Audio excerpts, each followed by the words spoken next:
Soy Fernando Díaz Villanueva, hoy es 17 de octubre de 2016 y esto es La Contracrónica.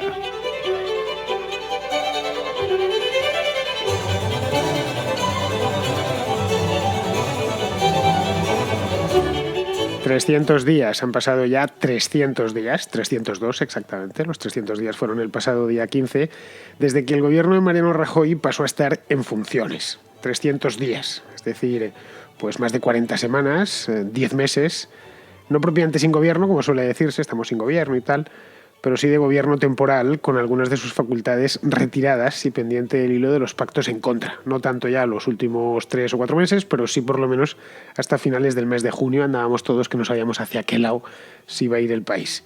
Muchos dirán, con bastante razón, por cierto, que tampoco está tan mal la cosa. Un gobierno en funciones, a fin de cuentas, no se mete en camisas de 11 varas. No enreda, en definitiva. Esa es la cruda realidad o la gozosa realidad. Pero esto no puede durar siempre, como os podéis imaginar. No va a estar el gobierno de Rajoy en funciones hasta el día del juicio final o hasta el año 2050.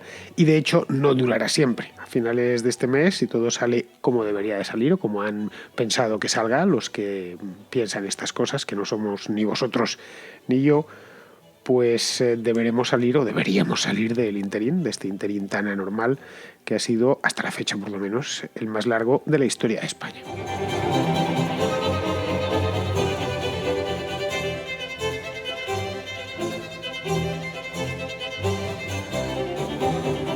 Andaban hace un par de días los periódicos hechos un mar de lágrimas con lo de los 300 días. Era tremendo. No hubo cabecera que se privase de preparar su reportaje al efecto. En algunos casos con verdadero dolor del alma. No puede ser, llevamos 300 días sin gobierno, esto es el final, que si no se han tomado decisiones fundamentales para el país, que si hay un montón de obras paradas.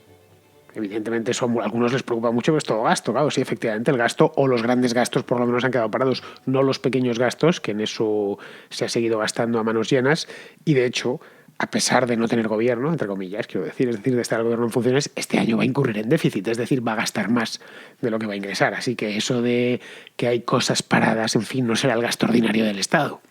Ese no se ha parado, en absoluto eso no lo contaban en los periódicos más afines a la formación de gobierno, que son casi todos.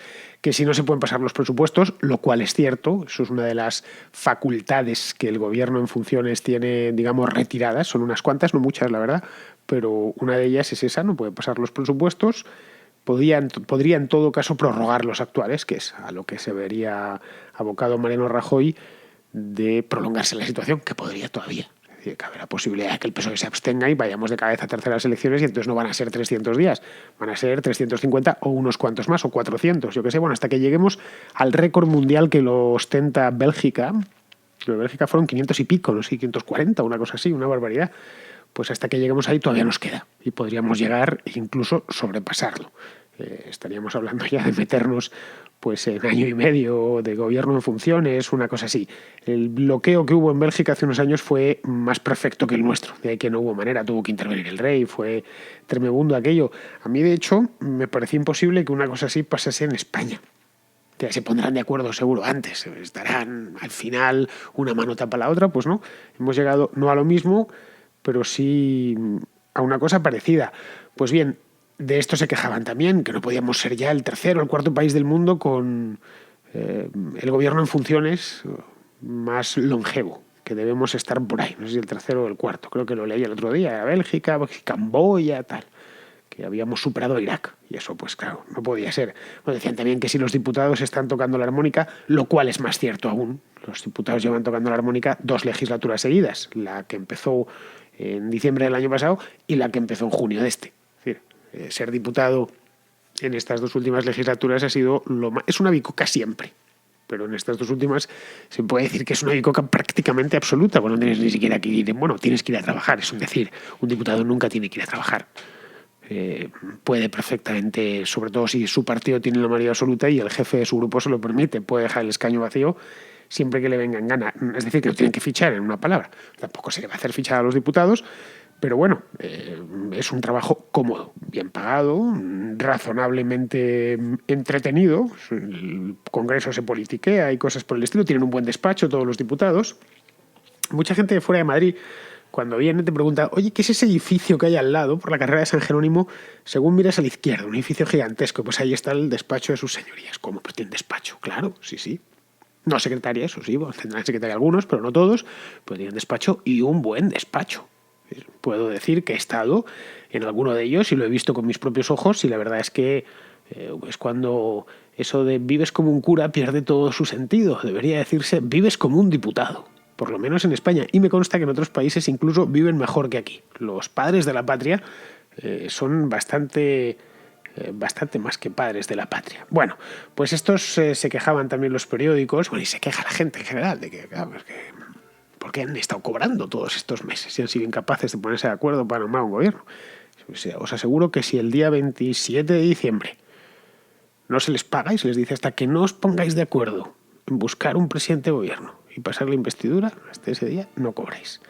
Pero vamos, que en líneas generales todo el mundo quiere que se forme gobierno. Andan todos desesperados. Como, sentiros avergonzados, penitenciagite, arrepentíos ahora que estamos sin gobierno y a ver si lo tenemos de una puñetera vez. Ojo, a pesar de sus cosas buenas del no tener gobierno, que son un montón. ¿Sí? Por ejemplo, el paro en la obra pública. Lo leía hace un par de días, ¿no? Un 23% menos de licitación pública con respecto a 2015. Lo cual es una noticia excelente, para que os voy a engañar. La pena es que en 2017, en cuanto haya gobierno, pues se van a resarcir con creces. Van a gastar todo lo que no han gastado en 2016 y un poquito más, porque la economía parece que les va bien. Esta semana este dato lo leí en la revista Tiempo, una revista que todavía se sigue editando en papel. De hecho, sigue teniendo su principal edición en papel. Si buscáis esto en internet encontraréis el sitio web de la revista Tiempo, pero no podréis leer el reportaje, pues solo se puede leer en papel. Por suerte andaba la gente, ayer y hoy, en Twitter poniendo el reportaje colgándolo. Es decir, ya sabéis que al final lo de editar en papel es un poco un drama porque la gente lo escanea o lo fotografía o lo que sea y te lo sube. Pero bueno, llevaba un especial sobre este tema. En portada, que eso sí que la ha visto prácticamente todo el mundo, podía leerse así abiertamente, ¿no? Decía 300 días sin gobierno, tal, 33.000 opciones sin resolver.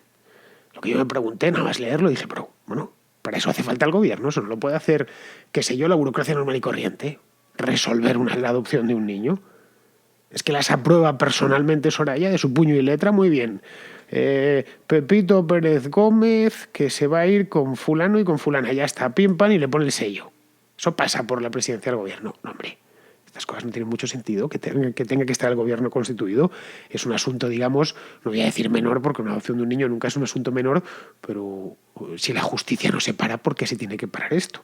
Otra que decía era lo de que había 65 embajadores pendientes de relevo. Bueno, pues unos estarán deseando que le releven y otros no, porque los embajadores viven como curas, especialmente en ciertos países, ganan mucho dinero, viven muy bien en los mejores barrios de las ciudades. Si veis las casas de los embajadores en Ciudad de Guatemala, se os caerían los palos del sombrajo. En una urbanización que hay allí, al sur de la capital, es espectacular. De hecho, pude ver la del embajador de España y era acojonante. La madre del cordero, pero si parece la casa de un narco. Bueno, así, allí los ricos, pues todas las casas parecen mansiones gigantescas. Y por lo tanto, esto de los 65 embajadores, pues tampoco. No sé, muchos van a pasar a la jubilación y van a pasar a ser simples pensionistas que pasen sus penas por el retiro. Será mejor prorrogar un año más el ser embajador. Vamos, que no lo veo tan grave. Otra era que decía, era 4 tratados internacionales sin ratificar. Tampoco es para tanto, 4. Más no estamos hablando de que haya que firmar un tratado de paz, ¿no? Otra era 36 directivas europeas sin transponer, pues casi mejor, porque ya sabemos todos de dónde vienen y para qué sirven las directivas europeas. Y por último, lo que más alegría me dio de todo al leerlo fue 4 capitales con obras del AVE paralizadas. Pues gracias a Dios que son 4, pero yo preferiría que fuesen 40. Obras de un tren que apenas se va a utilizar. Y que es peor, cuando lo terminen y se pongan a utilizar, nos va a costar un dineral cada día que se ponga en marcha. Y al final, a modo de cierre, ponía, y pese a todo, España crecerá este año más del 3%. ¿Pese a todo? ¿Seguro que pese a todo? O quizá porque ellos no enredan, España respira. O respira un poquito más. Porque enredarán, sigue enredando. Lo que pasa es que, bueno, con ciertas limitaciones, ¿no? En serio os lo digo, está esto del gobierno muy sobrevalorado. Por lo menos está muy sobrevalorado el gobierno como agente resuelve problemas. Y sin embargo, está infravalorado como agente crea problemas, que es básicamente lo que hace, a lo que se dedica. Puede, eso sí, para que veáis que no estoy aquí igualando a todos, ¿no? Puede crear muchos problemas o crear pocos, que al fin de cuentas no todos los gobiernos son iguales. No sé, el Consejo Federal Suizo, que es quien gobierna, ¿eh? Consejo pequeñito, que son 7, pues no es lo mismo que el Presidium del Soviet Supremo de la difunta Unión Soviética. Esto es elegir, pues, sinceramente, prefiero el gobierno suizo al gobierno de la Unión Soviética, que ya no existe, pero bueno, pues al gobierno de Cuba, ¿no? Es decir, ahora bien, no nos ilusionemos porque esto no va a durar mucho más. Llevamos 300 días, 302 días, como os decía al principio, pero en un mes, si estamos a 17 de noviembre, pues en un mes con casi total seguridad tendremos un nuevo gobierno. Oye, que lo mismo me equivoco. Porque claro, aquí hay que hacerse la pregunta, ¿a quién le interesa ir a nuevas elecciones? Esta pregunta ya nos la hemos hecho en la contracrónica en más de una ocasión, ¿verdad? Y hemos ido analizando partido por partido. La realidad es que a nadie.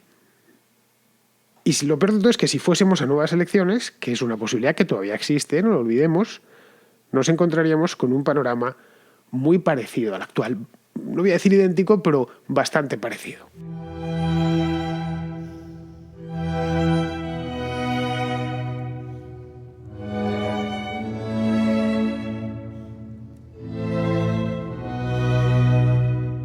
Llevaba El País ayer una encuesta de Metroscopia, que es, bueno, la empresa demoscópica que suele hacer las encuestas, que hace siempre las encuestas electorales y tal, se las hace al diario de Prisa. Pues más o menos esta encuesta pintaba lo siguiente. Algunas de los gráficos, no sé, muchos habréis tenido oportunidad de verlos porque ayer los llevaba mucha gente en las redes sociales. A mí me lo pasaron incluso por WhatsApp, ¿no? Para que viese y tal. Es curioso. Bueno, pues la figura que dibujaba esta encuesta de Metroscopia, elaborada después de la crisis del PSOE, obviamente, es decir, no, las preguntas no están hechas en el mes de septiembre, sino ya después de la crisis de hace 2 semanas, que han pasado 2 semanas de la movida del PSOE. ¿Cómo pasa el tiempo? Parece que fue ayer, ¿no? Bueno, pues la figura que nos pone, o el dibujo que nos hace, es el siguiente. El PP ganaría otra vez, pero eso sí, con 5 puntos más que el 26J. Es decir, pasaría del 33% que tuvo en el mes de junio, en exactamente el día 26, al 38%, al 37,8% exactamente, es decir, prácticamente 5 puntos. El PSOE, por su parte, bajaría del 22,7% que tuvo en el mes de junio, el día 26, al 18%, es decir, palmaría 5 puntos. El PP ganaría 5 y estos perderían 5. Esto sería, podríamos decirlo así, los restos del naufragio. La consecuencia más directa de aquel fin de semana, bueno, la noche triste, ¿no? Bueno, fue un fin de semana, fue básicamente un sábado, eso sí, las 24 horas del sábado, desde el principio hasta el final prácticamente. Esto sería esos restos del naufragio del día 1 de octubre. Restos que, por cierto, no pasarían a Podemos. Es lo más curioso. Dices, bueno, pues si perdemos otros 5 puntos que se anota Podemos. Es decir, hay un tráfico o un trasiego de votos, o de votantes en este caso, del PSOE a Podemos. Pues no, al menos en la encuesta de Metroscopia no se ve, no se verifica. Sí, Podemos, según esta encuesta, ganaría solo 1 punto. Pasaría del 21,1 que tuvo el día 26 de junio al 22,1. Bien, se quedaría aproximadamente como está. Vamos a decir, bueno, ¿y cómo andaba Podemos? Pues qué sé yo, de intención de voto en el mes de junio antes de las elecciones. Pues antes de las elecciones Metroscopia le llegó a dar el 26%. No olvidemos. Es decir, Podemos ha estado nunca en el primer puesto, pero muy cerca del primero. En concreto, en la encuesta del 19 de junio, una semana antes de las elecciones, estaba a solo 3 puntos del PP. Unidos Podemos, quiero decir. Ya estaba con Izquierda Unida. Ciudadanos, por su parte, que sería el último, ¿no? Ciudadanos pues, apenas lo nota poco, se deja 1,5 puntos, pasaría, lo tengo aquí delante, es que sería pues un 11,6 y en el mes de junio tuvo un 13,1. Que muy poquito, no lo sé. Esto traducido en escaños, pues dependiendo de dónde pierda esos votos, pero si tiene 32, pues a lo mejor se quedan 25.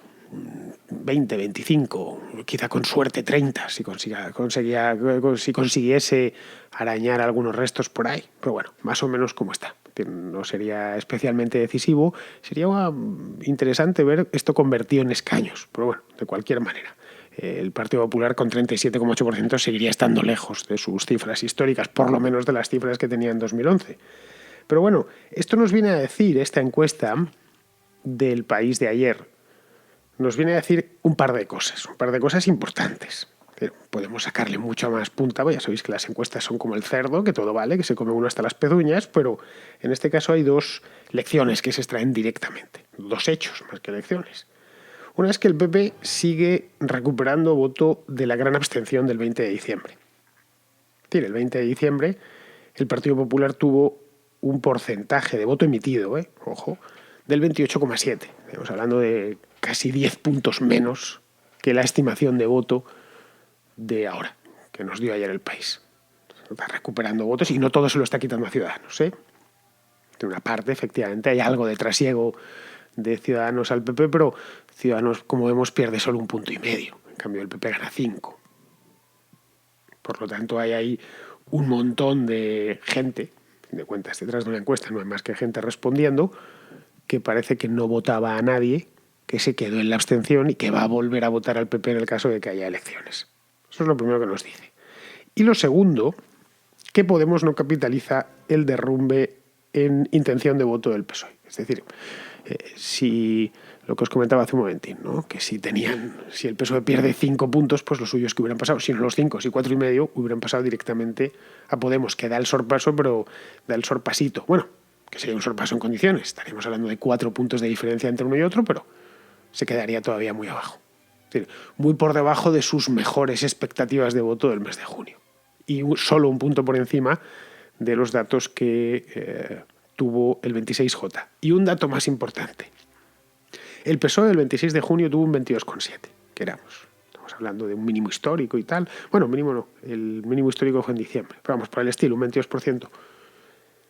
Bien, Unidos Podemos estaría por debajo del voto real del PSOE el 22 de junio. Es decir, pasaría a ser una segunda fuerza más débil que el PSOE hoy en día. ¿En cuántos escaños se quedaría? Pues no lo sé, pues ya sabéis cómo es la ley d'Hondt. Pero pues no creo que más de 85. Quizá 83. 80 tal vez, no lo sé. Es decir, al final no termina de despegar en una palabra. Es decir, el mapa, por resumirlo mucho, está más azul que nunca. Por lo menos más azul que nunca en los 2 últimos años. Es decir, tenemos, por un lado, al PP, que vuelve a adueñarse del mapa electoral. Poco a poco le ha costado. Es decir, su crisis parece que hace solo un año, en el mes de octubre del año pasado, en las encuestas estaba en un 20-25%, es decir, muy por debajo de ahora. Y ahora le vemos que estaba de nuevo acercándose al 40%. Es decir, frente a ello, ¿qué tiene? Pues tiene a una izquierda dividida en 2 partidos, aproximadamente iguales, que se reparten en torno al 40% del voto. De hecho, el 40% prácticamente exacto. Somos el 18% del PSOE más el 22% de Unidos Podemos, tenemos el 40%, el 40,1%. Si sumamos el Partido Popular y Ciudadanos, es decir, hacemos este mismo ejercicio, ¿no? De centro-derecha, centro-izquierda, una cosa así, pues tendríamos que sumar el 50%. Sumamos el 11,6 más el 37,8, pues nos sale prácticamente el 50%. Es decir, 10 puntos de diferencia entre los dos bloques, por dibujar estos bloques, frente al bloque de progreso o al bloque de centro-derecha. Si nos vamos al 26J, esa relación estaba ya a favor del PP y Ciudadanos, pero no por tanto. Si sumamos los porcentajes de PSOE y Podemos el 26 de junio nos sale un 43,8, y si sumamos los mismos porcentajes de Partido Popular y Ciudadanos sale un 46,1, es decir, 2,3 puntos a favor de PP y Ciudadanos. Pero si nos vamos al 20 de la cosa ya se invierte. Si vamos a los resultados de hace 300 días, pues que la cosa se invierte dramáticamente. Hace un año teníamos que, sumando PSOE más Podemos más Izquierda Unida, que en aquel entonces todavía no se había unido a Podemos, estaban en un 46,4%. Sí, el gobierno de progreso al menos daba, sobre el papel, pero daba. frente al PP y Ciudadanos, que daban un 42,6. Es decir, esta relación estaba a favor del gobierno de progreso o de las fuerzas de progreso, o como queráis llamarlas, 3,8 puntos estaban por encima. Conclusión. El país, es decir, este país que se llama España, todavía se llama así, pues bascula de nuevo hacia el centro derecha. Es evidente, lo vimos ya en el mes de junio y esta encuesta lo que nos viene a decir, que ya sabéis que las encuestas hay que cogerlas siempre con pinzas, pero de todas maneras tendencias sí que nos apuntan.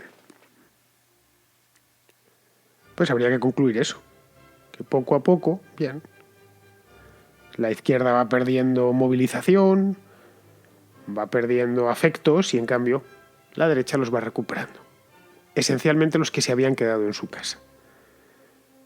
En esta, no voy a decir batacazo porque no es propiamente un batacazo, pero decir que no han caído tanto, estamos hablando 6 puntos de diferencia con respecto al mes de diciembre, pero este enfriamiento, pues digo yo que habrá tenido algo que ver el desastre de los ayuntamientos del cambio, que no llevan 300 días gobernando, llevan 500 y pico, desde que se constituyeron pues allá por principios del mes de junio de 2015.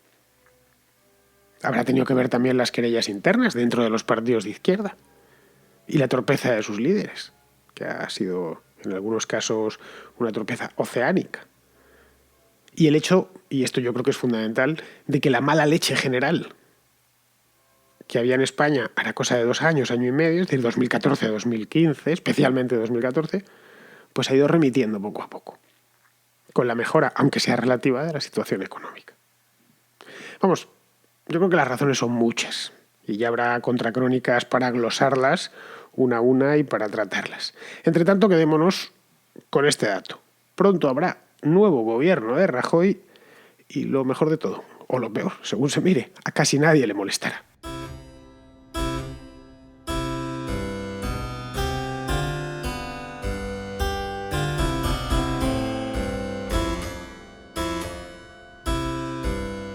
La contracrónica de ayer, la que dice sobre las guerras, la titulé así, las guerras de Clint-Trump, sobre los distintos conflictos a los que tendrá que hacer frente el próximo presidente de Estados Unidos o presidenta, pues dio lugar a una serie de comentarios, algunos bastante afortunados, y a constatar, o por lo menos a mí me ha dejado ya clarísimo que en la contracrónica, entre los oyentes de la contracrónica, hay gente para todo. Es decir, de entrada, pues Magdalena Valentí me decía textualmente: yo vivo en Estados Unidos y no quiero pagar un centavo más en impuestos para resolver guerras insolvibles, pues Magdalena sería irresolubles, en el Medio Oriente. Nos están acribillando impuestos. No nos jodáis más. Muy bien. Magdalena, de verdad, liberty or die. Yo soy de tu opinión y no vivo en Estados Unidos, pero que se gasten el dinero de mis impuestos me sienta mal. Que se lo gasten en meterse en guerras a freír puñetas me sienta peor todavía. No es el caso de España, que nos anda metiendo en movidas de estas por ahí, pero vamos, que si lo fuese me cabrearía especialmente.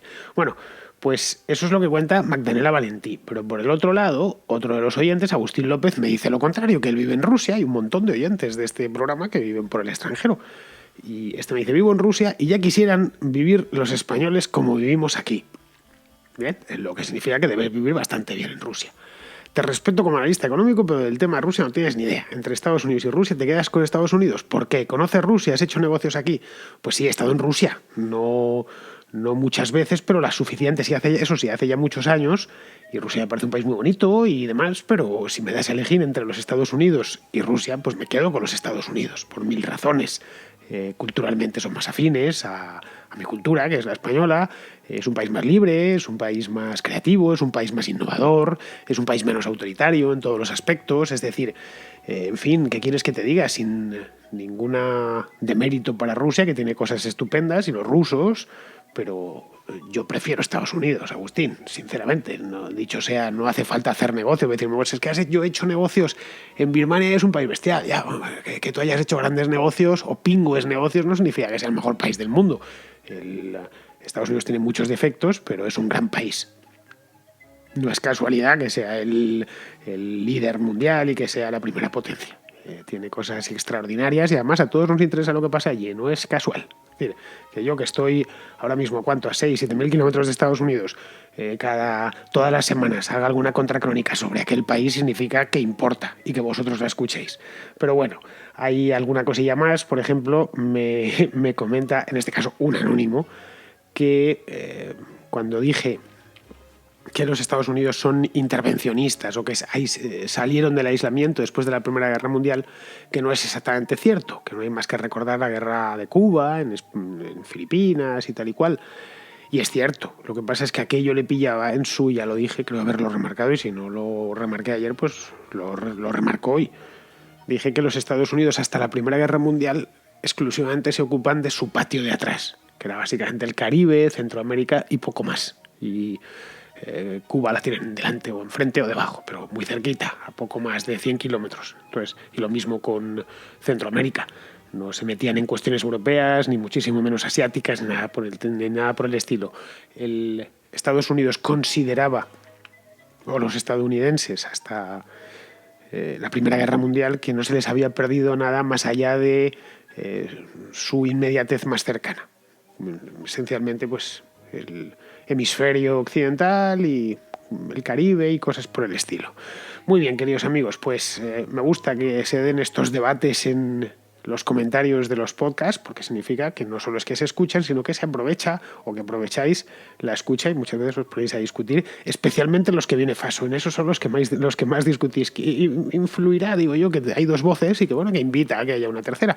Muy bien, que en este caso hay bastante más, tercera, cuarta, quinta y en algunos casos decimoséptima. Muy bien, amigos, pues con esto me despido de vosotros. Hasta mañana.